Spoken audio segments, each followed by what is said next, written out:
Mamae 2024 Gavker to Yelibino solution. Pour n'a pas problème ya trompe, fibrome, myome, kyste, règle abondante. Gavker to Zalina solution. Yo oyo kota ménopause atana 65 ans na Gavker oko simba mwana. Ebongo oyo etali fertilité masculine. Ma papa to bossani binoté, faiblesse sexuelle, éjaculation précoce, insuffisance des spermes, topé agrandissement de pénis. Posaya mwasi et kimayo kimobali etelemaka bien te awa yo kayango etelemi. Ebongo oyo etali loposo, vergeture, babengi nduta, bouton, tache, acné. Gavker ba produit ya solo teint uniforme. Na 5 jours ya pamba oteli talendenge bimi kitoko na feti. Tozalina gamme complet ya Coca-Cola, ya injection, ya comprimé, na ya suppositoire. Yeah. Ozali na problème ya hémorroïde interne, topé externe, papa, maman. Kaka na 2 jours ya pamba omoni changement total. Pour la maladie ya tension, diabète, AVC, topé obésité, lobiko ezali perte de poids sans okota salle de sport. Kisi ya injection pe comprimé na Gavker bikalibela. Olingi okima suki pe mandefu ya pembe benga biso na lombango po awa tozali na solution moko durable. Ba produit na biso nyonso ezali 100% naturel pe esalemi na ba plante na ba industrie ya Angleterre pe Allemagne. Benga biso na numéro oyo plus 44 74 05 65 35 48. Gavker solution ya santé na yo.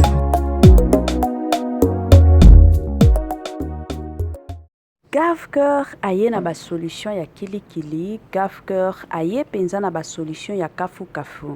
Gavker aye penza na makambo moko ya kitoko. Gavker aye penza po na lobiko na yo. Yo mutobelaka mutu pasi, mino isalaka yo pasi, bukongo pasi, mosusu ozokoka na yo kotambola te. La famille Gavker aye penza po na lobiko na yo. Na Gavker la famille bika na yo libela na système moko kaka ya kitoko penza mingi makasi. Bandeko na nga tozongela makambo na biso oyo tobando betela lisolo oyo tobando lobela la famille ebele ya bato après kokufa ya sœur na biso Lisi Kunda.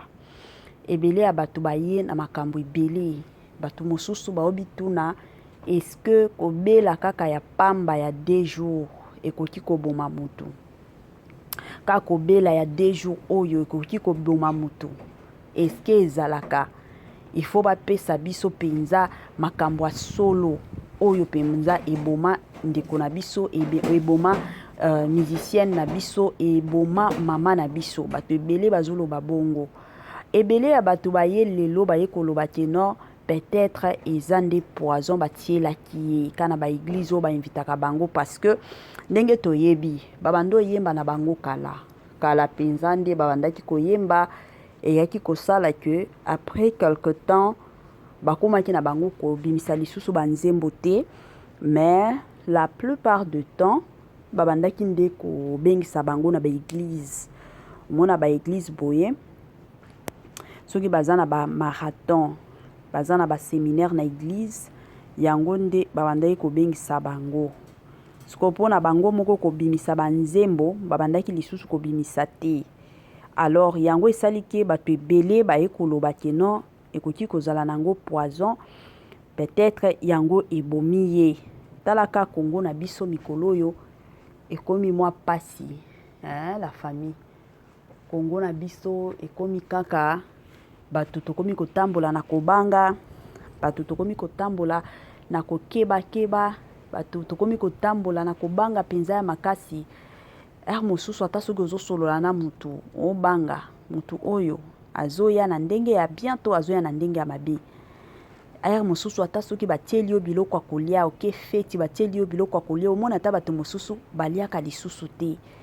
Ezala na ba feti ezala na ba matanga ebele ya bato kolia lisusu baoliaka na bango te. Pourquoi? Parce que ebele ya bato bakomi kobanga ndenge ebele ya bandeko na biso bakomi kokufa kaka na nzela ba poison.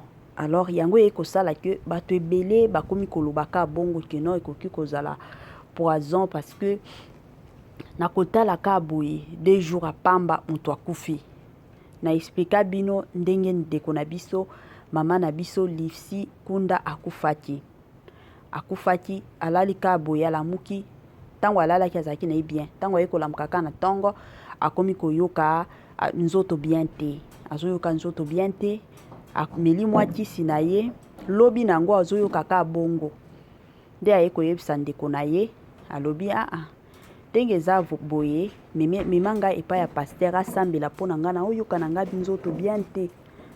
C'est ainsi que ndeko na ye na nkombo ya mama Peggy Kunda ye mpe amemaki ye epai ya pasteur. Tango mpe bakomi kuna pasteur asambeli mpo na ye makambo nyonso tu ok. Après avoir kosambela mpo na ye bazongi na bango nde bandeko na ye batuni ye oza na posa olia ya yebisi bango alobi te naza na posa kolia te. Bayebisi balobi non il faut quand même olia moi quelque chose talaka ozomela mwa kisi bakisi nyonso ezalaka toujours bien olia nde aye koyebisa bango bosalela ngaka soupe sauce yango kana naza na posa ya komela basaleli ye mpe sauce ameli na ye.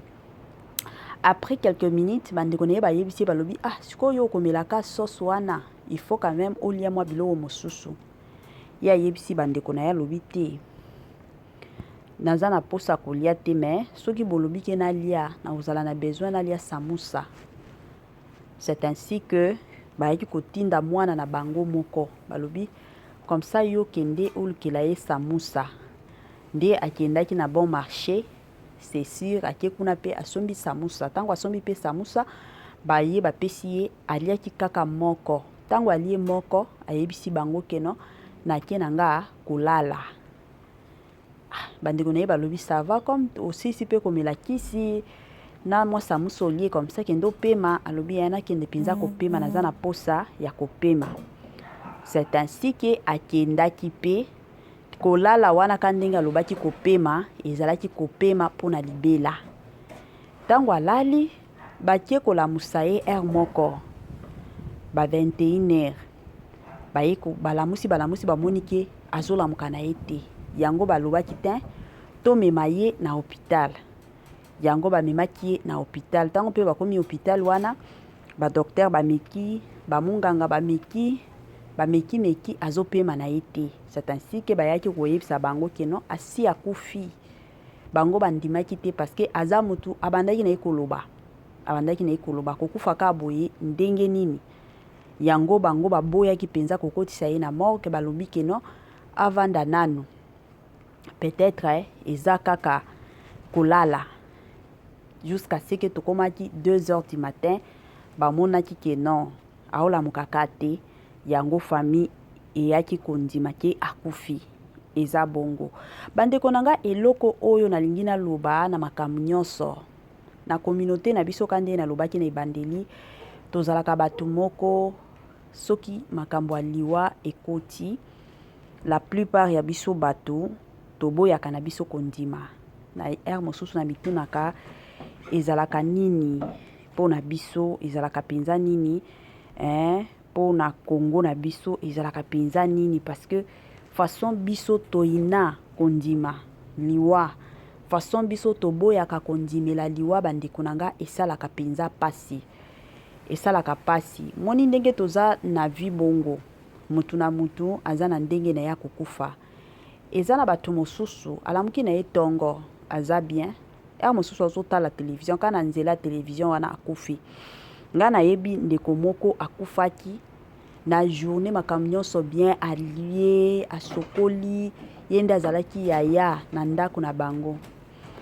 abongisi ndako abongisi baleki na ye makambo nyonso na butu alambi mpe balie na bandeko na ye ere akolala ekomi balobi bakota na prière basambela bango nyonso batie mabolongo na bango na se bakomi kosambela tango baosambelaka wana prière esili mais bamoni yaya na bango parce que d'habitude ezalaki kaka soki basilisi kosambela omona ye akontinue na ye kaka na kosambela ezalaki bongo tango bamoni balobi ye azala na ye ka bongo biso tosilisi comme ça ye azokontinue kaka na prière azokontinue kaka na prière abelaki te bandeko nanga ti baye komona 2 heures après azaka na mabolongo na ye na se 2 heures après bandeko na nga mabolongo ka na se azopriaka nde mama na bango alobi te asambelaka boye te ere mosusu asalaka soki biso nyonso tosisi kosambela akozwa peut-être 15 minutes na ya kosambela mais oyo ekomi 2 heures du temps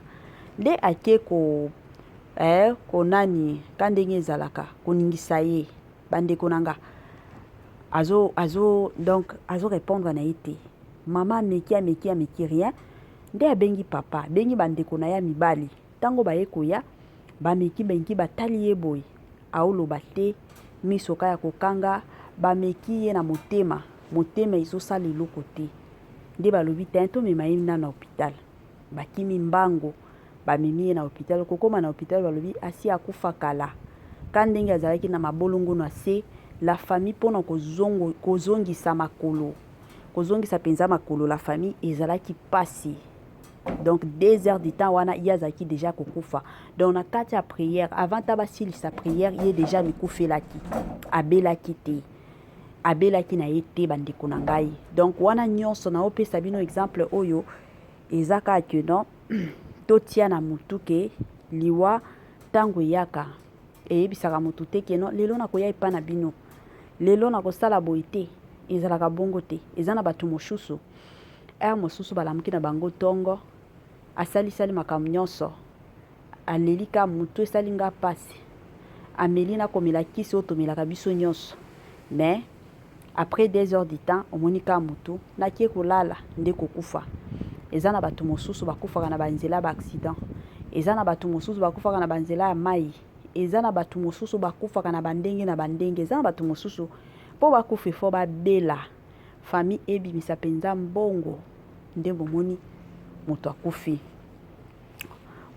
mpenza mbongo ebimi ebele mais eza na bato mosusu nakolala ka boye nakokufa nakolala boye ka nakokufa bandeko na nga bato mosusu bazalaka na bango bongo neti biso papa na biso akufa ndenge nini papa na biso akufa kolala akufaki jour anniversaire na ye alali ka boye na butu wana basololi na bandeko na biso mosusu très bien vu que nga nazalaki te asololi bien baplanifie na journée na bango ya lobi makambo nyonso tu ok mais aye kolala na ntongo ebele ya bato biso nyonso na ndako tomesani kino papa ya biso alamukaka na ye ntongo jour wana depuis tobanda ozela papa aolamuka te ti 9 heures bakende otala boye papa azaka ya kolala bato nyonso na ndako azaka ya kolala tobengi ye rien bamema ye na hôpital bongo balobi aza ya kokufa na ye depuis kala